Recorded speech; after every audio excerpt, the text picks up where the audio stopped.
ਉੱਥੇ ਹਰ ਘੰਟੇ ਬਾਅਦ 에ਅਰ ਸਟ੍ਰਾਈਕਸ ਹੋ ਰਹੀ ਸੀ।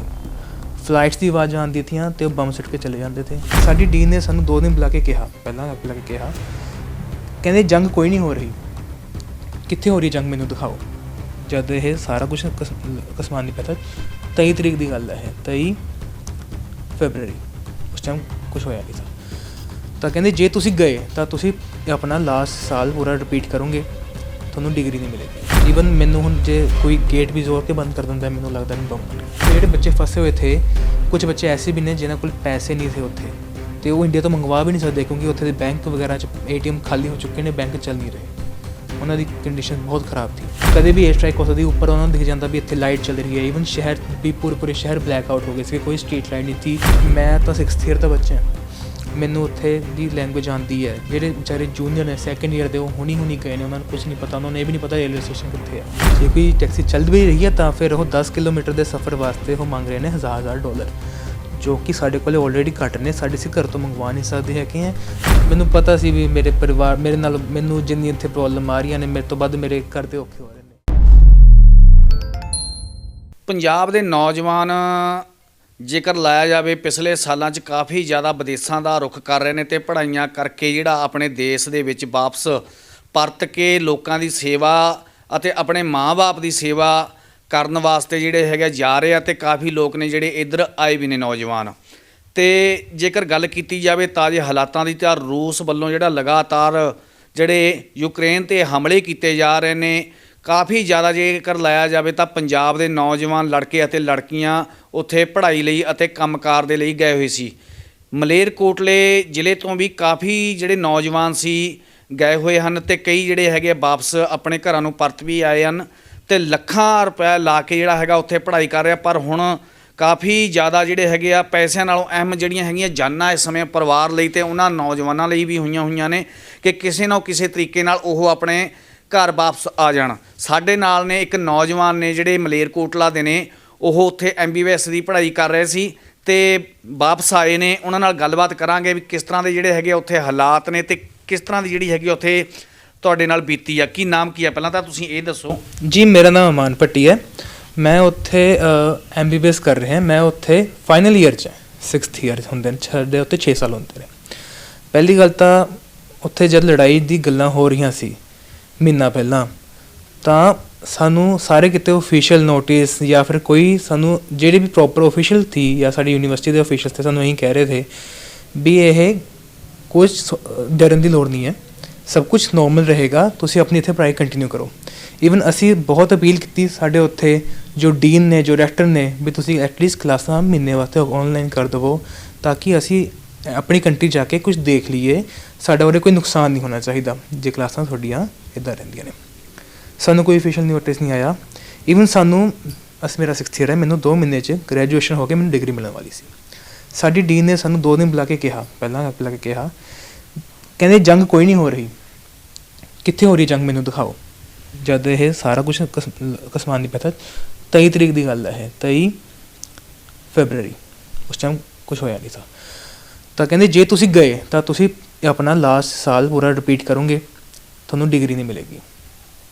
ਹੁਣ ਮੈਂ ਸਟੂਡੈਂਟ ਹੈ, ਮੇਰੇ ਵਾਸਤੇ ਆਪਣੀ ਡਿਗਰੀ ਤੋਂ ਇਲਾਵਾ ਜ਼ਰੂਰੀ ਚੀਜ਼ ਮੇਰੇ ਕੋਲ ਕੋਈ ਵੀ ਨਹੀਂ ਹੈਗੀ ਆ। ਮੈਂ ਆਪਣਾ ਕੋਈ ਸਾਲ ਬਰਬਾਦ ਨਹੀਂ ਕਰਨਾ ਚਾਹੁੰਦਾ। ਆਲਰੇਡੀ ਸਾਡੀ MBBS ਦੀ ਪੜ੍ਹਾਈ ਬਹੁਤ ਲੰਬੀ ਹੁੰਦੀ ਹੈ। ਤਾਂ ਫਿਰ ਉਸ ਤੋਂ ਅਗਲੇ ਦਿਨ ਸਾਡੇ ਉੱਥੇ 에ਅਰ ਸਟ੍ਰਾਈਕਸ ਵਗੈਰਾ ਸ਼ੁਰੂ ਹੋ ਗਈਆਂ। ਸਭ ਤੋਂ ਪਹਿਲਾਂ ਇਹਨਾਂ ਦਾ ਹੀ ਕੋਈ ਮੈਸੇਜ ਨਹੀਂ ਆਇਆ ਸਾਨੂੰ ਉੱਥੇ ਯੂਨੀਵਰਸਿਟੀ ਤੋਂ, ਸਾਨੂੰ ਕੋਈ ਪ੍ਰੋਬਲਮ, ਸਾਨੂੰ ਕੁਛ ਨਹੀਂ ਆਇਆ। ਇਹ ਖੁਦ ਸ਼ਹਿਰ ਛੱਡ ਕੇ ਭੱਜ ਗਏ, ਉੱਥੇ ਸਾਰੇ ਅਸੀਂ ਫਸ ਗਏ। ਸਾਡਾ ਜਿੱਥੋਂ ਮੈਂ ਹੈ ਖਾਰਕਿਵ ਸ਼ਹਿਰ ਤੋਂ ਹੈ, ਜੋ ਕਿ ਯੂਕਰੇਨ ਦੇ ਈਸਟ ਪਾਰਟ 'ਤੇ ਹੈ, ਜਿੱਥੇ ਜੋ ਕਿ ਬਿਲਕੁਲ ਰਸ਼ੀਆ ਦੇ ਨਾਲ ਲੱਗਦਾ ਬਾਰਡਰ, ਜਮੀ 30 ਕਿਲੋਮੀਟਰ ਦਾ ਫਰਕ ਹੈ। ਜਿੱਥੇ ਪ੍ਰੋਪਰ ਵਾਰ ਜ਼ੋਨ ਸੀ ਇਹ, ਜਿੱਥੇ ਇੰਨੀ ਜ਼ਿਆਦਾ ਫਾਈਟਿੰਗ ਜਿਹੜੀ ਹੋ ਰਹੀ ਹੈ ਉਹ ਇੱਥੇ ਹੋ ਰਹੀ ਹੈ ਸਭ। ਹੋਰ ਇਸ ਸ਼ਹਿਰ 'ਚ ਸਾਡਾ 4-5 ਹਜ਼ਾਰ ਇੰਡੀਅਨ ਬੱਚਾ ਹੈ। ਸਾਡੀ ਬੇਨਤੀ ਇਹ ਸੀ ਗਵਰਨਮੈਂਟ ਤੋਂ, ਜਦੋਂ ਉੱਥੇ ਹਮਲਾ ਹੋ ਰਿਹਾ ਸੀ, ਕਾਫੀ ਗੋਲੀਬਾਰੀ ਹੋ ਰਹੀ ਸੀ, ਕਿਸ ਤਰ੍ਹਾਂ ਦਾ ਲੱਗ ਰਿਹਾ ਸੀ, ਕਿਸ ਤਰ੍ਹਾਂ ਦਾ ਮਾਹੌਲ ਸੀ ਜਿਹੜਾ ਉੱਥੇ ਹਰ ਘੰਟੇ ਬਾਅਦ 에ਅਰ ਸਟ੍ਰਾਈਕਸ ਹੋ ਰਹੀ ਸੀ। ਫਲਾਈਟਸ ਦੀ ਆਵਾਜ਼ਾਂ ਆਉਂਦੀਆਂ ਥੀਆਂ ਤੇ ਉਹ ਬੰਬ ਸੁੱਟ ਕੇ ਚਲੇ ਜਾਂਦੇ ਥੇ। ਸਾਨੂੰ ਇਹ ਨਹੀਂ ਪਤਾ ਥਾ ਵੀ ਸਾਡੇ ਉੱਪਰ ਵੀ ਕਲਾਕਾਰ ਗਿਰ ਸਕਦਾ ਹੈ, ਕਿਉਂਕਿ ਉਹ ਰੈਂਡਮਲੀ ਗਿਰ ਰਹੇ ਥੇ। ਉਸ ਟਾਈਮ ਆਲੇ ਦੁਆਲੇ ਬਹੁਤ ਡਰ ਦਾ ਮਾਹੌਲ ਥਾ। ਈਵਨ ਮੈਨੂੰ ਹੁਣ ਜੇ ਕੋਈ ਗੇਟ ਵੀ ਜ਼ੋਰ ਕੇ ਬੰਦ ਕਰ ਦਿੰਦਾ ਮੈਨੂੰ ਲੱਗਦਾ ਵੀ ਬੰਬ ਫਟ ਗਿਆ।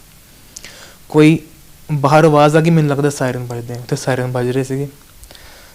ਤਾਂ ਫਿਰ ਸਾਨੂੰ ਬੇਨਤੀ ਅਸੀਂ ਇਹੀ ਸੀਗੀ ਵੀ ਹੁਣ ਲੱਗਦਾ ਸੀ ਵੀ ਅਸੀਂ ਹੁਣ ਕੋਈ ਵੱਡੀ ਜਿਹੜੀ ਹੈਗੀ ਆ ਘਟਨਾ ਸਾਡੇ ਨਾਲ ਵਾਪਰੂਗੀ, ਅਸੀਂ ਜਾ ਸਕਾਂਗੇ ਜਾਂ ਕੀ ਮਨ ਦੇ ਵਿੱਚ ਕਿਹੋ ਜਿਹੇ ਇਸ ਤਰ੍ਹਾਂ ਦਾ ਬਿਲਕੁਲ ਕੁਝ ਨਹੀਂ ਥਾ। ਸਾਨੂੰ ਥਾ ਵੀ ਸਾਡੇ 2 ਮਹੀਨੇ ਰਹਿ ਗਏ ਨੇ ਬਸ, ਅਸੀਂ ਆਪਣੀ ਗ੍ਰੈਜੂਏਸ਼ਨ ਕਰਕੇ ਡਿਗਰੀ ਲੈ ਕੇ ਆਰਾਮ ਨਾਲ ਘਰ ਜਾਵਾਂਗੇ, ਆਪਣੀ ਜਾ ਕੇ ਉੱਥੇ ਦੇਸ਼ ਦੀ ਸੇਵਾ ਕਰਾਂਗੇ। ਉਸ ਤੋਂ ਬਾਅਦ ਫਿਰ ਜਦ ਬੰਬ ਫਟ ਗਏ ਤਾਂ ਅਸੀਂ ਸਾਰੇ ਉੱਥੇ ਯੂਕਰੇਨ ਦਾ ਪੂਰਾ ਉਹ ਖਾਰਕਿਵ ਦਾ ਪੂਰਾ ਸਿਟੀ ਖਾਲੀ ਹੋ ਗਈ ਅਤੇ ਅਸੀਂ ਸਾਰੇ ਦੇ ਸਾਰੀ ਪੋਪੂਲੇਸ਼ਨ ਉੱਥੇ ਬੰਕਰਾਂ 'ਚ ਚਲੀ ਗਈ। ਖਾਣ ਪੀਣ ਦਾ ਕਿਸ ਤਰ੍ਹਾਂ ਦੀ ਕੁਛ ਨਹੀਂ ਥਾ।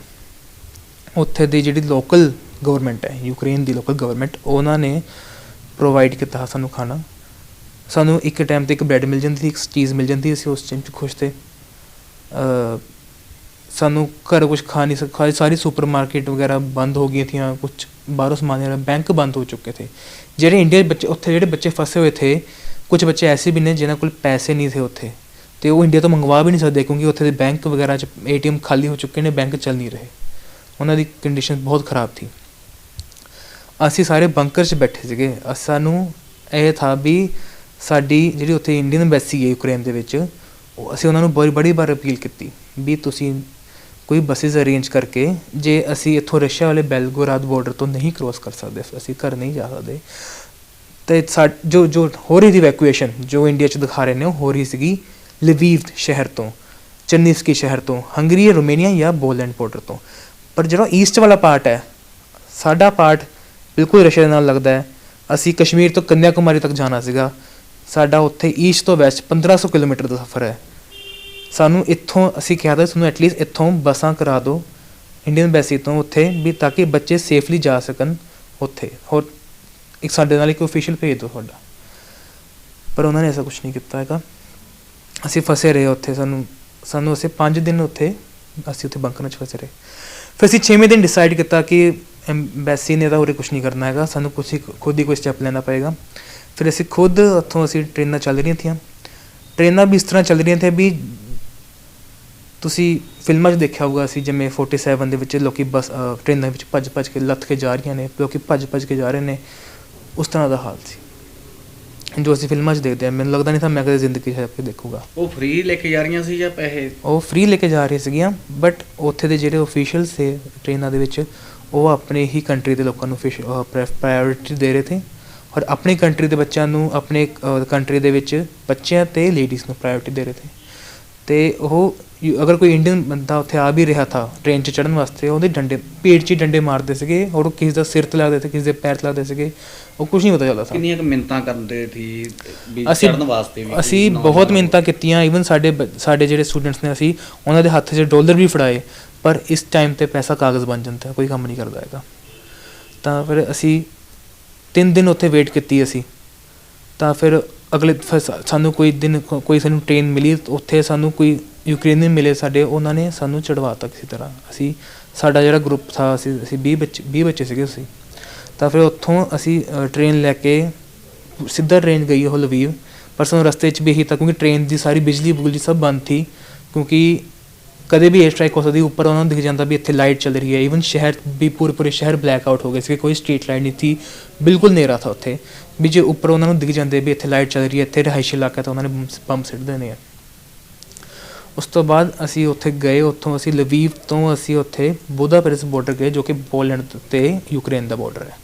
ਉੱਥੇ ਵੀ ਸਾਡੇ ਨਾਲ ਪਾਰਸ਼ੈਲਿਟੀ ਹੁੰਦੀ ਰਹੀ, ਕਿਉਂਕਿ ਓਬਵੀਅਸਲੀ ਉਹਨਾਂ ਦੀ ਆਪਣੀ ਕੰਟਰੀ ਦੇ ਬੰਦੇ ਨੂੰ ਉਹਨਾਂ ਨੇ ਸਪੋਰਟ ਕਰਨੀ ਹੈ। ਅਤੇ ਉੱਥੇ ਯੂਕਰੇਨੀਅਨਸ ਬਾਰਡਰ ਕ੍ਰੋਸ ਕਰ ਰਹੇ ਥੇ, ਬੱਚੇ ਇੰਡੀਅਨ ਖੜ੍ਹੇ ਰਹੇ ਸਾਡੇ ਨਾਲ। ਅਸੀਂ 10 ਘੰਟੇ ਉੱਥੇ ਬਾਹਰ ਖੜ੍ਹੇ ਰਹੇ, ਸਾਡੇ ਸਿਰ 'ਤੇ ਕੋਈ ਸ਼ੈਲਟਰ ਨਹੀਂ ਥਾ, ਕੁਛ ਨਹੀਂ ਥਾ, ਬਰਫ਼ ਪੈ ਰਹੀ ਥੀ।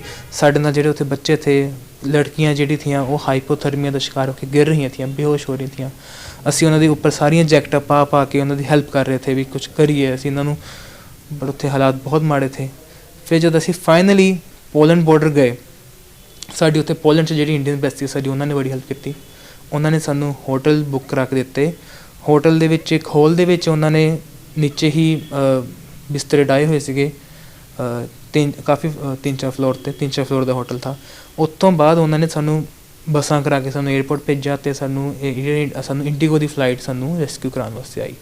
ਬਟ ਮੇਰੀ ਗੁਜ਼ਾਰਿਸ਼ ਇਹੀ ਹੈ ਗਵਰਨਮੈਂਟ ਤੋਂ ਵੀ ਜਿਹੜੇ ਈਸਟ ਸਾਈਡ ਤੋਂ ਬੱਚੇ ਨੇ ਉਹਨਾਂ ਵਾਸਤੇ ਹਲੇ ਵੀ ਜੇ ਬੱਚੇ ਉੱਥੇ ਹੈਗੇ ਨੇ ਜੋ ਕਿ ਮੈਨੂੰ ਪਤਾ ਬਹੁਤ ਨੇ ਤਾਂ ਉਹਨਾਂ ਦੀ ਇਵੈਕੂਏਸ਼ਨ ਵਾਸਤੇ ਕੁਛ ਨਾ ਕੁਛ ਕੀਤਾ ਜਾਵੇ ਕਿਉਂਕਿ ਮੈਂ ਤਾਂ 6th ਈਅਰ ਦਾ ਬੱਚਾ ਮੈਨੂੰ ਉੱਥੇ ਦੀ ਲੈਂਗੁਏਜ ਆਉਂਦੀ ਹੈ ਜਿਹੜੇ ਵਿਚਾਰੇ ਜੂਨੀਅਰ ਨੇ 2nd ਈਅਰ ਦੇ ਉਹ ਹੁਣੀ ਗਏ ਨੇ ਉਹਨਾਂ ਨੂੰ ਕੁਛ ਨਹੀਂ ਪਤਾ ਉਹਨਾਂ ਨੂੰ ਇਹ ਵੀ ਨਹੀਂ ਪਤਾ ਰੇਲਵੇ ਸਟੇਸ਼ਨ ਕਿੱਥੇ ਹੈ ਉਹ ਵਿਚਾਰੇ ਕਿੱਦਾਂ ਇਵੈਕੂਏਸ਼ਨ ਕਰਨ ਔਰ ਉਹ ਇੰਨੇ ਡਰੇ ਹੋਏ ਨੇ ਉਹਨੇ ਸਹਿਮੇ ਹੋਏ ਨੇ ਉਹ ਆਪਣੇ ਬੰਕਰਸ ਤੋਂ ਨਿਕਲਣਾ ਵੀ ਨਹੀਂ ਚਾਹੁੰਦੇ ਉਹਨਾਂ ਨੂੰ ਐ ਵੀ ਅਸੀਂ ਜੇ ਮਰਨਾ ਤਾਂ ਅਸੀਂ ਉਰੀ ਮਰਾਂਗੇ ਅਸੀਂ ਬਾਹਰ ਨਹੀਂ ਜਾ ਸਕਦੇ ਹੈਗੇ ਮੈਂ ਚਾਹੁੰਦਾ ਵੀ ਸਾਡੀ ਹਲੇ ਵੀ ਇੰਡੀਅਨ ਸਰਕਾਰ ਕੋਈ ਹੈਲਪ ਕਰੇ ਕੋਈ ਐਮਬੈਸੀ ਹੈਲਪ ਕਰੇ ਉੱਥੇ ਬੱਚਿਆਂ ਨੂੰ ਇਵੈਕੂਏਸ਼ਨ ਦੇ ਵਿੱਚ ਕੋਈ ਸਹੂਲਤਾਂ ਮਿਲਣ ਜੇਕਰ ਲੜਕੀਆਂ ਦੀ ਗੱਲ ਕੀਤੀ ਜਾਵੇ ਤਾਂ ਲੜਕੀਆਂ ਦੀ ਹਾਲਾਤ ਕਿਸ ਤਰ੍ਹਾਂ ਨੇ ਕਿਉਂਕਿ ਦੇਖਦੇ ਹਾਂ ਵੀਡੀਓ ਵੀ ਦੇਖਦੇ ਹਾਂ ਵੀ ਕਾਫੀ ਜ਼ਿਆਦਾ ਜਿਹੜੇ ਹੈਗੇ ਨੌਜਵਾਨ ਨੇ ਤੁਰ ਕੇ ਕਈ ਕਿਲੋਮੀਟਰ ਤੇ ਜਾ ਰਹੇ ਨੇ ਕਿਉਂਕਿ ਟੈਕਸੀਆਂ ਦਾ ਜਿਹੜਾ ਹੈਗਾ ਕਿਰਾਇਆ ਵੀ ਬਹੁਤ ਜ਼ਿਆਦਾ ਲਿੱਤਾ ਜਾ ਰਿਹਾ ਲੜਕੀਆਂ ਦੇ ਕੈਸੇ ਹਾਲਾਤ ਨੇ ਉਧਰ ਦੇਖਿਆ ਹੋਊਗਾ ਪਹਿਲੀ ਗੱਲ ਤਾਂ ਉੱਥੇ ਟੈਕਸੀ ਚੱਲ ਨਹੀਂ ਰਹੀ ਸਾਰਿਆਂ ਨੂੰ ਆਪਣੀ ਜਾਨ ਪਿਆਰੀ ਹੈ ਜੇ ਕੋਈ ਟੈਕਸੀ ਚੱਲ ਵੀ ਰਹੀ ਹੈ ਤਾਂ ਫਿਰ ਉਹ 10 ਕਿਲੋਮੀਟਰ ਦੇ ਸਫ਼ਰ ਵਾਸਤੇ ਉਹ ਮੰਗ ਰਹੇ ਨੇ $1000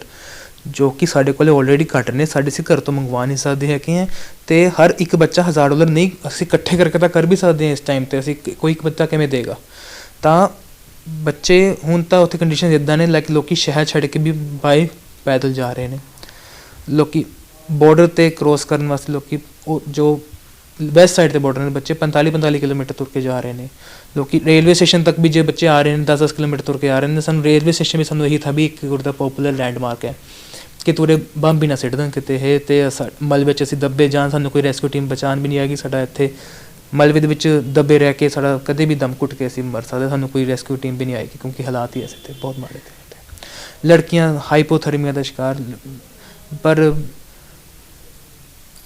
ਬਸ ਮੈਂ ਹੀ ਹੈ ਵੀ ਹੁਣ ਕੁਛ ਹਾਲੇ ਵੀ ਕੁਛ ਕਰੋ ਮੈਂ ਕਹਿੰਦਾ ਇੰਡੀਆ ਸਰਕਾਰ ਉੱਥੇ ਪਲੀਜ਼ ਹਾਲੇ ਬੱਚੇ ਜਿਹੜੇ ਹੈਗੇ ਨੇ ਉੱਥੇ ਹਾਲੇ ਵੀ ਮੇਰੇ ਜਿੱਥੇ ਤੱਕ ਮੈਨੂੰ ਨੌਲੇਜ ਹੈ ਸੂਮੀ ਅਤੇ ਖਾਰਕਿਵ ਦੇ ਉੱਥੇ 400-500 ਬੱਚਾ ਹਾਲੇ ਵੀ ਫਸਿਆ ਹੋਇਆ ਹੈ ਮੈਂ ਚਾਹੁੰਦਾ ਵੀ ਉੱਥੇ ਉਹਨਾਂ ਨੂੰ ਇਵੈਕੂਏਸ਼ਨ 'ਚ ਕੋਈ ਹੈਲਪ ਕਰੇ ਸਾਡੇ ਉੱਥੇ ਜੋ ਕਿ ਗਾਰਡੀਅਨ ਐਂਜਲਸ ਨੇ ਏਡੂਪੀਡੀਆ ਗਰੁੱਪ ਹੈ ਜਾਂ ਬੌਬ ਟ੍ਰੇਡ ਗਰੁੱਪ ਹੈ ਸਾਡੀ ਉਹਨਾਂ ਨੇ ਬੜੀ ਹੈਲਪ ਕੀਤੀ ਜੋ ਕਿ ਗਵਰਨਮੈਂਟ ਦੇ ਵਿੱਚ ਨਹੀਂ ਆਉਂਦੀ ਇੰਡੀਆ ਦੀ ਸਟਿਲ ਉਹਨਾਂ ਨੇ ਗਵਰਨਮੈਂਟ ਤੋਂ ਵੱਧ ਹੈਲਪ ਕੀਤੀ ਉਹਨਾਂ ਨੇ ਬੱਚਿਆਂ ਨੂੰ ਪਾਣੀ ਰਾਸ਼ਨ ਵਗੈਰਾ ਪ੍ਰੋਵਾਈਡ ਕੀਤਾ ਜਿਹਨਾਂ ਵਾਸਤੇ ਨਹੀਂ ਹੈ ਉਹਨਾਂ ਨੂੰ ਉਹ ਉੱਥੇ ਹਾਲੇ ਤੱਕ ਫਸੇ ਹੋਏ ਨੇ ਉਹ ਪਹਿਲੇ ਦਿਨ ਨਿਕਲ ਸਕਦੇ ਸੀਗੇ ਅਤੇ ਮੈਨੂੰ ਹਾਲੇ ਵੀ ਮੈਨੂੰ ਪਤਾ ਹੈ ਮੈਨੂੰ ਆਉਂਦੇ ਨੇ ਮੈਸੇਜਿਸ ਆਉਂਦੇ ਨੇ ਉਹ ਹਾਲੇ ਵੀ ਉਹ ਉੱਥੇ ਫਸੇ ਹੋਏ ਨੇ 400-500 ਬੱਚਾ ਹਾਲੇ ਵੀ ਉੱਥੇ ਫਸਿਆ ਹੋਇਆ ਹੈ ਮੈਂ ਚਾਹੁੰਦਾ ਵੀ ਇੰਡੀਅਨ ਸਰਕਾਰ ਕੋਈ ਉਹਨਾਂ ਦੀ ਹੈਲਪ ਕਰਨ ਵਾਸਤੇ ਕੋਈ ਕੁਛ ਕਰੇ ਚਲੋ ਤੁਸੀਂ ਇੱਥੇ ਆ ਗਏ ਬਹੁਤ ਵਧੀਆ ਹੈਗਾ ਪਰਿਵਾਰ ਵੀ ਕਾਫੀ ਜ਼ਿਆਦਾ ਖੁਸ਼ ਹੋਊਗਾ ਦੇਖ ਕੇ ਜੀ ਬਿਲਕੁਲ ਜੀ ਮੇਰੇ ਕੋਲ ਮੈਨੂੰ ਪਤਾ ਸੀ ਵੀ ਮੇਰੇ ਪਰਿਵਾਰ ਮੇਰੇ ਨਾਲ ਮੈਨੂੰ ਜਿੰਨੀ ਇੱਥੇ ਪ੍ਰੋਬਲਮ ਆ ਰਹੀਆਂ ਨੇ ਮੇਰੇ ਤੋਂ ਵੱਧ ਮੇਰੇ ਘਰ ਦੇ ਔਖੇ ਹੋ ਰਹੇ ਨੇ ਮੇਰੇ ਘਰ ਦੇ ਅੱਜ ਮੈਂ ਆਇਆ ਮੈਨੂੰ ਲੱਗਿਆ ਵੀ ਹਾਂ ਮੇਰਾ ਹੀ ਨਹੀਂ ਸਿਰਫ ਇਹ ਵੀ ਇਹਨਾਂ ਦੇ ਹਾਲਾਤ ਵੀ ਉਸੀ ਥੇ ਜਿਸ ਤਰ੍ਹਾਂ ਦੇ ਮੇਰੇ ਦੇ ਥੇ ਮੈਨੂੰ ਇਹਨਾਂ ਦੀ ਸ਼ਕਲਾਂ ਉਤਰੀ ਹੋਈ ਸੀ ਮੈਨੂੰ ਦੇਖ ਕੇ ਸਭ ਦੀਆਂ ਸ਼ਕਲਾਂ ਖੁਸ਼ ਹੋਈਆਂ ਫਿਰ ਮੈਨੂੰ ਫਿਰ 3-4 ਦਿਨ ਲੱਗਣਗੇ ਨੋਰਮਲ ਆਉਣ ਨੂੰ ਹਲੇ ਮੈਨੂੰ ਵੀ ਹਲੇ ਮੇਰੇ ਦਿਮਾਗ 'ਚ ਸਾਰੀ ਚੀਜ਼ਾਂ ਘੁੰਮ ਰਹੀਆਂ ਨੇ ਹਲੇ ਅੱਛਾ ਜੇਕਰ ਗੱਲ ਕਰੀਏ ਆਪਾਂ ਪੜ੍ਹਾਈ ਦਾ ਹੁਣ ਤੁਹਾਡਾ ਜੂਨ ਦੇ ਵਿੱਚ ਹੋਣਾ ਤੇ ਜੀ ਖਤਮ ਹੋਣੇ ਸੀ ਸਮੈਸਟਰ ਜੀ ਮੇਰੇ ਜੂਨ 'ਚ ਸਮੈਸਟਰ ਖਤਮ ਹੋਣੇ ਸੀਗੇ ਅਤੇ ਮੈਂ ਤਾਂ ਹੁਣ ਸਾਡਾ ਉੱਥੇ ਐਗਜ਼ਾਮ ਹੁੰਦਾ ਜਿਹਨੂੰ ਕਰੋਕ ਕਹਿੰਦੇ ਨੇ ਜੋ ਕਿ 3 ਸਾਲ ਬਾਅਦ ਹੁੰਦਾ 3 ਸਾਲ ਦਾ ਸਮੈਸਟਰ ਇਕੱਠਾ ਹੁੰਦਾ ਫਿਰ 6ਵੇਂ ਸਾਲ 'ਚ ਹੁੰਦਾ ਜੋ ਕਰੋਕ 2 ਹੁੰਦਾ ਜੋ ਕਿ 6 ਸਾਲ ਦਾ ਸਮੈਸਟਰ ਇਕੱਠਾ ਹੁੰਦਾ ਅਤੇ ਮੇਰੀ ਇਹ ਵੀ ਦਰਖਾਸਤ ਹੈ ਕਿ ਜਿਹੜੇ ਬੱਚੇ ਦੀ ਉੱਥੇ ਪੜ੍ਹਾਈ ਹੁਣ ਉੱਥੇ ਰੁਕ ਚੁੱਕੀ ਹੈ ਪੌਜ਼ ਹੋ ਚੁੱਕੀ ਹੈ ਉਹ ਉਹਨਾਂ ਦੀ ਅੱਗੇ ਉਹਨਾਂ ਨੂੰ ਜਾਂ ਤਾਂ ਇੰਡੀਆ ਦੇ ਵਿੱਚ ਕਿਸੇ ਯੂਨੀਵਰਸਿਟੀ 'ਚ ਦਾਖਲਾ ਮਿਲੇ ਜਾਂ ਫਿਰ ਕੋਈ ਇਹਨਾਂ ਦੀ ਪੜ੍ਹਾਈ 'ਚ ਕੋਈ ਨੁਕਸਾਨ ਨਾ ਹੋਵੇ ਅੱਗੇ ਕਰੇ ਅਤੇ ਜਿਹੜੇ 6th ਈਅਰ ਦੇ ਬੱਚੇ ਨੇ ਗ੍ਰੈਜੂਏਸ਼ਨ ਹੋਣ ਵਾਲੇ ਥੇ ਜਾਂ ਤਾਂ ਉਹਨਾਂ ਦੀ ਡਿਗਰੀਆਂ ਦਾ ਕੁਛ ਹੋਵੇ ਉਹ ਕਿਸੇ ਤਰ੍ਹਾਂ ਪਾਰਸਲ ਹੋ ਕੇ ਆਉਣ ਜਾਂ ਕੁਛ ਕਰਨ ਬਸ ਵੀ ਸਾਨੂੰ ਜੋ ਕਿ ਅਸੀਂ ਝੇਲ ਲਿੱਤਾ ਉਹ ਕੁਛ ਅਸੀਂ ਚਾਹੁੰਦੇ ਅਸੀਂ ਹੋਰ ਆਪਣੀ ਲਾਈਫ 'ਚ ਸਫ਼ਰ ਕਰੀਏ ਅੱਗੇ ਨੂੰ ਬਿਲਕੁਲ ਜੀ ਇਹ ਸੀ ਨੌਜਵਾਨ ਜਿਹੜਾ ਉੱਥੋਂ ਆਪਣੇ ਘਰ ਵਾਪਸ ਪਰਤਿਆ ਅਤੇ ਪਰਿਵਾਰ ਵੀ ਕਾਫੀ ਜ਼ਿਆਦਾ ਖੁਸ਼ ਹੈ ਅਤੇ ਇਹਨਾਂ ਨੇ ਮੰਗ ਵੀ ਕੀਤੀ ਹੈ ਕਿ ਜਿਹੜੇ ਉੱਥੇ ਨੌਜਵਾਨ ਲੜਕੇ ਲੜਕੀਆਂ ਹੋਰ ਵੀ ਫਸੇ ਹੋਏ ਨੇ ਜਿਨ੍ਹਾਂ ਨੂੰ ਕੋਈ ਹਜੇ ਉਸ ਦੇਸ਼ ਬਾਰੇ ਪਤਾ ਨਹੀਂ ਹੈਗਾ ਰੇਲਵੇ ਸਟੇਸ਼ਨਾਂ ਬਾਰੇ ਪਤਾ ਨਹੀਂ ਹੈਗਾ ਉਹ ਵੀ ਉੱਥੇ ਭੁੱਖਣ ਭਾਣੇ ਜਿਹੜੇ ਹੈਗੇ ਆ ਰਹਿ ਰਹੇ ਆ ਅਤੇ ਕਈ ਨੌਜਵਾਨ ਲੜਕੇ ਲੜਕੀਆਂ ਨੇ ਜਿਹੜੀਆਂ ਬਿਮਾਰ ਵੀ ਨੇ ਅਤੇ ਸਾਰਿਆਂ ਨਾਲੋਂ ਵੱਡੀ ਗੱਲ ਇੱਕ ਹੋਰ ਵੀ ਹੈਗੀ ਆ ਕਿ ਜਿਨ੍ਹਾਂ ਵੱਲੋਂ ਅਜੇ ਪੜ੍ਹਾਈ ਉੱਥੇ ਕੀਤੀ ਜਾ ਰਹੀ ਸੀ ਉਹਨਾਂ ਦੀਆਂ ਡਿਗਰੀਆਂ ਨੇ ਜਿਹੜੀਆਂ ਇਹਨਾਂ ਨੇ ਇਹ ਵੀ ਮੰਗ ਕੀਤੀ ਆ ਸਰਕਾਰ ਤੋਂ ਕਿ ਵੀ ਸਾਡੀਆਂ ਜਾਂ ਤਾਂ ਜੰਗ ਜਦੋਂ ਖਤਮ ਹੁੰਦੀ ਹੈ ਤਾਂ ਉੱਥੋਂ ਕੋਈ ਅਰੇਂਜ ਕਰਵਾਇਆ ਜਾਵੇ ਜਾਂ ਜਿਹੜੀ ਇਹਨਾਂ ਦੀ ਪੜ੍ਹਾਈ ਖਰਾਬ ਨਾ ਹੋਵੇ ਭਾਰਤ ਦੇ ਵਿੱਚ ਹੀ ਜਿਹੜਾ ਹੈਗੇ ਕੋਈ ਮੈਡੀਕਲ ਕਾਲਜ ਨੇ ਉੱਥੇ ਇਹਨਾਂ ਨੂੰ ਦਾਖਲੇ ਦਿੱਤੇ ਜਾਣ ਤਾਂ ਜੋ ਇਹ ਆਪਣੀ ਜਿਹੜੀ ਸਾਲਾਂ ਬੱਧਰੀ ਜਿਹੜੀ ਆਪਣੀ ਪੜ੍ਹਾਈ ਆ ਉਹਨੂੰ ਪੂਰੀ ਕੀਤੀ ਆ ਤੇ ਲਾਸਟ ਸਟੇਜ ਤੇ ਤੀ ਇਹ ਵੀ ਇਹਨਾਂ ਦੀ ਮੰਗ ਜਿਹੜੀ ਹੈਗੀ ਆ ਕੀਤੀ ਗਈ ਆ।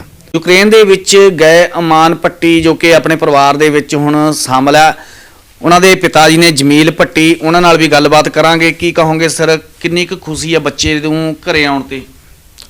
ਦੇਖੋ, ਸਾਡਾ ਬੱਚਾ ਜਿਹੜਾ ਹੈ ਉਹ ਪਹੁੰਚ ਗਿਆ ਘਰੇ, ਸਹੀ ਸਲਾਮਤ ਪਹੁੰਚ ਗਿਆ।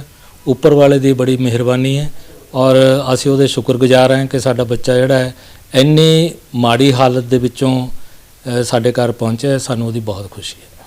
ਕੀ ਕਹੋਗੇ ਸਰਕਾਰਾਂ ਨੂੰ, ਕੀ ਅਪੀਲ ਕਰੋਗੇ, ਕਿਉਂਕਿ ਹੋਰ ਵੀ ਬੱਚੇ ਜਿਹੜੇ ਹੈਗੇ ਕਾਫੀ ਮਾਂ-ਬਾਪ ਦੇ ਜਿਹੜੇ ਉੱਥੇ ਪੜ੍ਹਾਈ ਵਾਸਤੇ ਕੰਮਾਂ ਕਾਰਾਂ ਵਾਸਤੇ ਗਏ ਹੋਏ ਆ? ਦੇਖੋ, ਸਰਕਾਰ ਦਾ ਤਾਂ ਇਹ ਹੈ ਵੀ ਬੱਚੇ ਜਿਹੜੇ ਨੇ ਸਾਡੇ ਪੰਜਾਬ ਤੋਂ, ਸਾਡੇ ਇੰਡੀਆ ਤੋਂ ਬਾਹਰ, ਮਸਲਾ ਤਾਂ ਇਹ ਹੈ ਵੀ ਕਿਉਂ ਜਾਂਦੇ ਨੇ। ਪਹਿਲੀ ਗੱਲ ਤਾਂ ਇਹ ਹੈ, ਬੱਚੇ ਤਾਂ ਹੀ ਬਾਹਰ ਜਾਂਦੇ ਨੇ ਜੇ ਉਹਨਾਂ ਨੂੰ, ਬੱਚਿਆਂ ਨੂੰ ਇੱਥੇ ਇੰਨੇ ਮੈਡੀਕਲ ਕਾਲਜ ਨਹੀਂ ਅਵੇਲੇਬਲ ਹੈਗੇ, ਬੱਚਿਆਂ ਨੂੰ ਇੰਨੀਆਂ ਸੀਟਾਂ ਨਹੀਂ ਮਿਲਦੀਆਂ ਹੈਗੀਆਂ, ਬੱਚਿਆਂ ਨੂੰ ਇੱਥੋਂ ਮਜਬੂਰ ਹੋ ਕੇ ਦੂਸਰੇ ਕੰਟਰੀ 'ਚ ਜਾਣਾ ਪੈਂਦਾ। ਪੜ੍ਹਾਈਆਂ ਵੀ ਮਹਿੰਗੀਆਂ, ਪੜ੍ਹਾਈਆਂ ਵੀ ਇੱਥੇ ਬਹੁਤ ਮਹਿੰਗੀਆਂ ਨੇ ਤੇ ਉਧਰ ਪੜ੍ਹਾਈਆਂ, ਚਲੋ ਐਂ ਵੀ ਕਹ ਲਓ ਵੀ ਪੜ੍ਹਾਈ ਥੋੜੀ ਬਹੁਤ ਇੱਥੇ ਨਾਲੋਂ ਫਰਕ ਹੈ। ਸਾਡੇ ਉਰੇ ਪੜ੍ਹਾਈ ਦਾ ਬਹੁਤ ਜ਼ਿਆਦਾ ਬਜਟ ਹੈ, ਜਿਹੜਾ ਕਿ ਬੱਚੇ ਦੇ ਪੇਰੈਂਟਸ ਜਿਹੜੇ ਇੰਨੀ ਨਹੀਂ ਉਹਨਾਂ ਕੋਲੇ ਅਰਨਿੰਗ ਹੈਗੀ ਹੈ ਵੀ ਉਰੇ ਆਪਣੇ ਇੰਡੀਆ ਦੇ ਵਿੱਚ ਇੰਨਾ ਪੈਸਾ ਖਰਚ ਕੇ ਆਪਣੇ ਬੱਚੇ ਨੂੰ ਡਾਕਟਰ ਬਣਾ ਸਕਣ। ਇਹ ਇੱਕ ਮਜਬੂਰੀ ਹੈ, ਇੱਕ ਬਹੁਤ ਬੜਾ ਮਸਲਾ ਹੈ ਜਿਹਦੇ ਕਰਕੇ ਸਾਡੇ ਹਿੰਦੁਸਤਾਨ ਦੇ ਬੱਚਿਆਂ ਨੂੰ ਬਾਹਰ ਮਜਬੂਰੀ ਦੇ ਤੌਰ ਤੇ ਬਾਹਰ ਜਾਣਾ ਪੈਂਦਾ ਹੈ ਤਾਂ ਕਿ ਉਹ ਵੀ ਆਪਣੇ ਬੱਚਿਆਂ ਨੂੰ ਦੇ ਸੁਪਨੇ ਜਿਹੜੇ ਨੇ ਉਹ ਪੂਰੇ ਕਰ ਸਕਣ। ਹੁਣ ਮਸਲਾ ਇਹ ਹੈਗਾ ਕਿ ਜਿਵੇਂ ਬੱਚੇ ਬਹੁਤ ਜ਼ਿਆਦਾ ਤਾਦਾਦ ਦੇ ਵਿੱਚ 20,000 ਤੋਂ ਵੱਧ ਬੱਚਾ ਜਿਹੜਾ ਸੀ ਉਹ ਯੂਕਰੇਨ ਦੇ ਵਿੱਚ ਚਲਾ ਗਿਆ। ਹੁਣ ਉੱਥੇ ਦੇ ਜੋ ਹਾਲਾਤ ਹੋਏ ਨੇ ਉਸ ਤੋਂ ਬਾਅਦ ਤਾਂ ਇਹ ਲੱਗਦਾ ਜੋ ਬੱਚਿਆਂ ਦੀ ਉੱਥੇ ਹਾਲਤ ਹੋਈ ਹੈ, ਅਸੀਂ ਉਰੇ ਬੈਠੇ, ਸਾਡਾ ਉਰੇ ਬੁਰਾ ਹਾਲ ਸੀਗਾ ਵੀ ਸਾਡਾ ਬੱਚਾ ਪਤਾ ਨਹੀਂ ਸਹੀ ਸਲਾਮਤ ਘਰ ਵਾਪਸ ਆਊਗਾ ਜਾਂ ਨਹੀਂ ਆਊਗਾ। ਸੋ ਇਸ ਤਰ੍ਹਾਂ ਦੀ ਸਿਚੁਏਸ਼ਨ ਬਣੀ ਹੋਈ ਸੀ ਜਿਵੇਂ ਕਿ ਆਪਣੇ ਹਿੰਦੁਸਤਾਨ 'ਚ ਕਿਸੇ ਟਾਈਮ ਦੇ ਵਿੱਚ 1947 ਵਾਲਾ ਗਦਰ ਹੋਇਆ ਹੈ ਸੀਗਾ। ਸੋ ਸਾਡੀ ਹੁਣ ਬੇਨਤੀ ਹੈ ਸਰਕਾਰ ਨੂੰ ਇਹ ਕਿ ਤੁਸੀਂ ਇੱਥੇ ਸਾਡੇ ਬੱਚਿਆਂ ਦੇ ਵਾਸਤੇ, ਆਉਣ ਵਾਲੇ ਹੋਰ ਬੱਚਿਆਂ ਵਾਸਤੇ ਤੁਸੀਂ ਇੱਥੇ ਮੈਡੀਕਲ ਸੁਵਿਧਾ ਇੰਨੀ ਕੁ ਕਰੋ ਕਿ ਬੱਚਿਆਂ ਨੂੰ ਸਾਰਾ ਕੁਝ ਉਰੇ ਹੀ ਮਿਲੇ, ਇਹਨਾਂ ਨੂੰ ਬਾਹਰ ਜਾਣ ਦੀ ਨੌਬਤ ਨਾ ਆਵੇ, ਇਹਨਾਂ ਦੇ ਮਾਂ-ਬਾਪਾਂ ਨੂੰ ਵੀ ਇੱਥੇ ਸਕੂਨ ਹੋਵੇ ਵੀ ਸਾਡੇ ਬੱਚੇ ਸਾਡੀਆਂ ਅੱਖਾਂ ਦੇ ਸਾਹਮਣੇ ਨੇ। ਸਾਨੂੰ ਪਤਾ ਹੈ ਅਸੀਂ ਕਿੰਨੀ ਮੁਸ਼ਕਲ ਦੇ ਨਾਲ ਬੱਚਿਆਂ ਨੂੰ ਬਾਹਰ ਭੇਜਿਆ। ਔਰ ਦੂਸਰੀ ਗੱਲ ਇਹ ਹੈ ਵੀ ਜਿਹੜੇ ਬੱਚੇ ਹੁਣ ਫਾਈਨਲ ਈਅਰ 'ਚ ਨੇ, ਜਿਨ੍ਹਾਂ ਦੇ ਸਿਰਫ 2 ਮਹੀਨੇ ਹੀ ਰਹਿੰਦੇ ਨੇ ਆਪਣੀ ਡਿਗਰੀ ਕੰਪਲੀਟ ਹੋਣ 'ਚ, ਸਾਡੀ ਸਰਕਾਰ ਨੂੰ ਇਹ ਗੁਜ਼ਾਰਿਸ਼ ਹੈ ਵੀ ਇਹਨਾਂ ਬੱਚਿਆਂ ਦੀਆਂ ਡਿਗਰੀਆਂ ਦਾ ਕਿਸੇ ਤਰੀਕੇ ਨਾਲ ਪ੍ਰਬੰਧ ਕੀਤਾ ਜਾਵੇ। ਇਹਨਾਂ ਦੀਆਂ ਡਿਗਰੀਆਂ, ਇਹਨਾਂ ਨੂੰ ਜੋ 2 ਮਹੀਨਿਆਂ ਦੇ ਰਹਿੰਦੇ ਉਹਨਾਂ ਨੂੰ ਡਿਗਰੀਆਂ ਦਿੱਤੀਆਂ ਜਾਣ। ਇਹਨਾਂ ਦੀ MBBS ਜਿਹੜੀ ਹੈ ਉਹ ਕੰਪਲੀਸ਼ਨ ਸਰਟੀਫਿਕੇਟ ਇਹਨਾਂ ਨੂੰ ਕਿਸੇ ਨਾ ਕਿਸੇ ਤਰੀਕੇ ਦੇ ਨਾਲ ਇਹਨਾਂ ਨੂੰ ਦਿੱਤਾ ਜਾਵੇ। ਅੱਜ ਦਾ ਜੋ ਬਣਿਆ ਹੋਇਆ ਮਾਹੌਲ, ਉਹਦੇ ਮੁਤਾਬਕ ਹੁਣ ਬੱਚਿਆਂ ਦਾ ਬਾਹਰ ਜਾਣਾ, ਉੱਥੇ ਉਸ ਸ਼ਹਿਰ ਦੇ ਵਿੱਚ ਜਾਣਾ, ਜਿਵੇਂ ਕਿ ਦੱਸਦੇ ਨੇ ਕਿ ਯੂਕਰੇਨ ਸ਼ਹਿਰ ਇੱਕ ਬਹੁਤ ਹੀ ਸੋਹਣਾ ਸਿਟੀ ਥਾ, ਬਹੁਤ ਹੀ ਅੱਛਾ ਥਾ, ਹੁਣ ਉਹ ਖੰਡਰ ਦੇ ਵਿੱਚ ਤਬਦੀਲ ਹੋ ਗਿਆ। ਔਰ ਸਾਡੇ ਬੱਚੇ ਉੱਥੇ ਜਾਣ ਤੋਂ ਕਿ ਉਹਨਾਂ ਦੇ ਵਿੱਚ ਦਹਿਸ਼ਤ ਇੰਨੀ ਫੈਲ ਗਈ ਹੈ, ਉਹਨਾਂ ਦਾ ਹੁਣ ਤਾਂ ਉਹੀ ਸੀਨਰੀ, ਉਹੀ ਸੀਨ ਜਿਸ ਤਰ੍ਹਾਂ ਉਹ ਭੱਜ ਕੇ ਬੰਬਾਂ ਦੇ ਵਿੱਚ ਇੰਨੀਆਂ ਮੁਸ਼ਕਲਾਂ ਦੇ ਨਾਲ ਉਹ ਆਪਣੀ ਜਾਨ ਬਚਾ ਕੇ ਉੱਥੋਂ ਭੱਜੇ ਨੇ। ਉਹਨਾਂ ਦਾ ਉੱਧਰਲੇ ਉਸ ਕੰਟਰੀ ਵੱਲ ਹੁਣ ਦੇਖਣ ਦਾ ਤਾਂ ਬਹੁਤ ਦੂਰ ਦੀ, ਜਾਣਾ ਤਾਂ ਬਹੁਤ ਦੂਰ ਦੀ ਗੱਲ ਹੈ, ਉਹ ਉੱਧਰ ਉਸ ਕੰਟਰੀ ਬਾਰੇ ਹੁਣ ਸੋਚ ਵੀ ਨਹੀਂ ਸਕਦੇ। ਸੋ ਬਾਰ-ਬਾਰ ਇਹੀ ਸਾਡੀ ਸਰਕਾਰ ਤੋਂ ਗੁਜ਼ਾਰਿਸ਼ ਹੈ, ਬੇਨਤੀ ਹੈ ਵੀ ਜਿਹੜੇ ਬੱਚੇ ਉੱਥੇ ਰਹਿ ਗਏ ਨੇ, ਜਿਹੜੇ ਬੱਚੇ ਉੱਧਰ ਈਸਟ ਕੰਨੀ ਨੇ, ਰਸ਼ੀਆ ਦੇ ਬਾਰਡਰ ਕੰਨੀ ਨੇ, ਜਿਵੇਂ ਕਿ ਖਾਰਕਿਵ ਹੈ, ਸੂਮੀ ਹੈ, ਮੇਰਾ ਬੱਚਾ ਖੁਦ ਖਾਰਕਿਵ 'ਚ ਥਾ, ਉਹਨਾਂ ਬੱਚਿਆਂ ਦਾ ਉੱਥੋਂ ਨਿਕਲਣਾ ਬਹੁਤ ਮੁਸ਼ਕਲ ਹੋਇਆ ਹੈ। ਉਹ ਇੱਧਰ 1500 ਕਿਲੋਮੀਟਰ ਵੈਸਟ ਕੰਨੀ ਨੂੰ ਆਉਣਾ ਪਿਆ ਉਹਨਾਂ ਨੂੰ, ਜਿਹੜਾ ਕਿ ਸਾਰਾ ਹੀ ਰਸਤਾ ਬੰਬਾਂ ਦੇ ਨਾਲ ਭਰਿਆ ਹੋਇਆ ਸੀ। ਸੋ ਜਿਹੜੇ ਬੱਚੇ ਹੁਣ ਹਲੇ ਵੀ ਉੱਥੇ ਸੂਮੀ ਦੇ ਵਿੱਚ ਨੇ ਜਾਂ ਖਾਰਕਿਵ 'ਚ ਨੇ, ਉਹਨਾਂ ਨੂੰ ਜਲਦੀ ਤੋਂ ਜਲਦ ਕਿਸੇ ਵੀ ਤਰੀਕੇ ਨਾਲ, ਚਾਹੇ ਰਸ਼ੀਆ ਦੇ ਬਾਰਡਰ ਦੇ ਥਰੂ ਉਹਨਾਂ ਨੂੰ ਕੱਢਿਆ ਜਾਵੇ। ਉਹਨਾਂ ਨੂੰ, ਬੱਚਿਆਂ ਨੂੰ ਉੱਥੇ ਪਾਣੀ ਤੱਕ ਦੀ ਵੀ ਮੁਸ਼ਕਲ ਆ ਰਹੀ ਹੈ। ਉਹਨਾਂ ਦੀ ਮੈਨੇ ਗੱਲਾਂ ਟੈਲੀਵਿਜ਼ਨ 'ਤੇ ਸੁਣੀਆਂ ਨੇ, ਉਹ ਇਹ ਕਹਿੰਦੇ ਨੇ ਕਿ ਜੇ ਕੁਝ ਦਿਨ ਹੋਰ ਇਸ ਤਰ੍ਹਾਂ ਦਾ ਹੀ ਚੱਲਦਾ ਰਿਹਾ, ਸਾਨੂੰ ਇੱਥੋਂ ਨਾ ਬਚਾਇਆ ਗਿਆ, ਸਾਡਾ ਰੈਸਕਿਊ ਨਾ ਕੀਤਾ ਗਿਆ, ਤਾਂ ਸ਼ਾਇਦ ਅਸੀਂ ਬਚ ਵੀ ਨਾ ਸਕੀਏ। ਸੋ ਸਰ, ਜੇ ਗੱਲ ਕਰੀਏ ਬੱਚਾ ਜਦੋਂ ਉੱਧਰ ਗਿਆ ਹੋਇਆ ਸੀ, ਲੜਾਈਆਂ ਦੀਆਂ ਜਿਹੜੀਆਂ ਹੈਗੀਆਂ ਖਬਰਾਂ ਸੁਣੀਆਂ, ਮਨ ਦੇ ਵਿੱਚ ਕਿਸ ਤਰ੍ਹਾਂ ਦੀ ਪਰਿਵਾਰ? ਮਨ ਦੇ ਵਿੱਚ ਤਾਂ ਹੁਣ ਤੁਸੀਂ ਆਪ ਸਮਝ ਸਕਦੇ ਹੋ ਵੀ ਜਿਨ੍ਹਾਂ ਦਾ ਬੱਚਾ ਉੱਥੇ ਗਿਆ ਹੋਇਆ, ਉਹ ਉਹਨਾਂ ਦੇ ਦਿਲਾਂ ਦੇ ਉੱਪਰ ਕੀ ਬੀਤ ਸਕਦੀ ਹੈ, ਕੀ ਬੀਤਦੀ ਹੈ ਉਹਨਾਂ ਦੇ ਦਿਲਾਂ ਦੇ ਉੱਪਰ। ਸਾਡੇ ਤਾਂ ਰੋਟੀ ਆ, ਸਾਡੀ ਖਾਣੋਂ ਖਤਮ ਹੋ ਗਈ, ਸਾਡਾ ਸੌਣਾ ਸਾਡਾ ਖਤਮ ਹੋ ਗਿਆ, ਅਸੀਂ ਤਾਂ ਦਿਨ ਰਾਤ ਇਹੀ ਸੋਚਦੇ ਰਹਿੰਦੇ, ਰਾਤ ਨੂੰ ਵੀ ਬੈਠੇ ਰਹਿੰਦੇ ਵੀ ਸਾਡੇ ਬੱਚੇ ਦੇ ਨਾਲ ਸਾਡੀ ਗੱਲ ਹੋ ਜਾਵੇ, ਸਾਡਾ ਬੱਚਾ ਉੱਥੇ ਠੀਕ ਹੈ। ਬੰਕਰਾਂ ਦੇ ਵਿੱਚ ਬੈਠੇ ਤੇ ਖਾਣਾ ਪੀਣਾ ਇਹਨਾਂ ਨੂੰ ਕੁਝ ਨਹੀਂ ਸੀ ਮਿਲਦਾ, ਉੱਥੋਂ ਯੂਕਰੇਨ ਚੋਂ ਕੱਢਣ ਦਾ ਕੋਈ ਸਾਧਨ ਨਹੀਂ ਸੀ ਬਣ ਰਿਹਾ। ਠੀਕ ਹੈ, ਸਾਡੀ ਸਰਕਾਰ ਨੇ ਇੱਧਰੋਂ ਰੋਮਾਨੀਆ ਦੇ ਵਿੱਚੋਂ, ਪੋਲੈਂਡ ਦੇ ਵਿੱਚੋਂ ਲਿਆਉਣ ਦਾ ਬਹੁਤ ਵਧੀਆ ਕੰਮ ਕੀਤਾ ਹੈ, ਪਰ ਉਸ ਕੰਟਰੀ ਦੇ ਵਿੱਚੋਂ, ਯੂਕਰੇਨ ਦੇ ਵਿੱਚੋਂ ਬੱਚਿਆਂ ਨੂੰ ਦੂਸਰੀ ਕੰਟਰੀ 'ਚ ਪਹੁੰਚਾਉਣਾ ਇਹ ਇੱਕ ਬਹੁਤ ਬੜਾ ਮਸਲਾ ਤਾ, ਇਹ ਇੱਕ ਬਹੁਤ ਬੜੀ ਜਦੋਜਹਿਦ ਸੀ ਜਿਹੜੀ ਕਿ ਬੱਚਿਆਂ ਨੇ ਖੁਦ ਆਪਣੇ ਸਿਰ ਦੇ ਉੱਪਰ ਲੈ ਕੇ ਆਪਣੇ ਆਪ ਨੂੰ ਰਿਸਕ ਦੇ ਵਿੱਚ ਪਾ ਕੇ ਉਸ ਕੰਟਰੀ ਤੱਕ ਪਹੁੰਚੇ ਨੇ। ਬਿਲਕੁਲ ਜੀ, ਇਹਦੀ ਜਮੀਲ ਭੱਟੀ ਜੀ ਤੇ ਇਹਨਾਂ ਦੇ ਬੇਟਾ ਵੀ, ਉਹਨਾਂ ਨੇ ਵੀ ਦੱਸਿਆ ਕਿ ਕਿਸ ਤਰ੍ਹਾਂ ਦੇ ਉੱਥੇ ਹਾਲਾਤ ਹੀ, ਸਾਰੀ ਆਪਣੀ ਕਹਾਣੀਆਂ ਜਿਹੜੀ ਦੱਸੀ। ਸੁੰਦਰ ਜਿਹੜਾ ਸ਼ਹਿਰ ਆ, ਜਿਹੜਾ ਸੁੰਦਰ ਦੇਸ਼ ਕਿਹਾ ਜਾ ਰਿਹਾ ਸੀ, ਉਹ ਹੁਣ ਢਹਿ ਢੇਰੀ ਜਿਹੜਾ ਹੈਗਾ ਹੋ ਰਿਹਾ। ਇਹਨਾਂ ਨੇ ਕਿਹਾ ਕਿ ਵੀ ਜਿਹੜੇ ਹੋਰ ਵੀ ਬੱਚੇ ਨੇ, ਸਰਕਾਰ ਨੂੰ ਚਾਹੀਦਾ ਕਿ ਵੀ ਜਲਦ ਤੋਂ ਜਲਦ ਉਹਨਾਂ ਨੂੰ ਘਰ ਵਾਪਸੀ ਦੇ ਲਈ ਜਿਹੜੇ ਇੰਤਜ਼ਾਮ ਕਰਨੇ ਚਾਹੀਦੇ ਆ, ਤੇ ਜਿਨ੍ਹਾਂ ਦੇ ਪੜ੍ਹਾਈ ਦਾ ਵੀ ਜਿਹੜਾ ਅੱਗੇ ਸਰਕਾਰ ਨੂੰ ਸੋਚਣਾ ਚਾਹੀਦਾ, ਉਹਦਾ ਵੀ ਇੰਤਜ਼ਾਮ ਕਰਨਾ ਚਾਹੀਦਾ, ਤਾਂ ਕਿ ਉਹਨਾਂ ਦੇ ਜੀਵਨ ਦੇ ਵਿੱਚ ਜਿਹੜਾ ਸੋਚਿਆ ਬਣਨ ਦਾ ਉਹ ਖਾਬ ਜਿਹੜਾ ਪੂਰਾ ਕਰ ਸਕੇ ਭਾਰਤ ਸਰਕਾਰ। ਮਲੇਰਕੋਟਲਾ ਤੋਂ ਕੈਮਰਾਮੈਨ ਸਮੀਰ ਤੂਰ ਨਾਲ ਜਮੀਲ ਖੇੜੀਵਾਲਾ। E5 ਚੈਨਲ ਪੰਜਾਬੀ ਹੁਣੇ ਸਬਸਕ੍ਰਾਈਬ ਕਰੋ, ਬੈਲ ਆਈਕਨ ਤੇ ਕਲਿੱਕ ਕਰੋ। ਕੀ ਹੁੰਦੀ ਹੈ ਜਮ੍ਹਾਂਬੰਦੀ, ਕਿਵੇਂ ਬਣਦੀ ਹੈ ਵਸੀਅਤ, ਜ਼ਮੀਨ ਜਾਇਦਾਦ ਦੇ ਹਰ ਮਸਲੇ ਤੇ ਕਰਾਂਗੇ ਚਰਚਾ।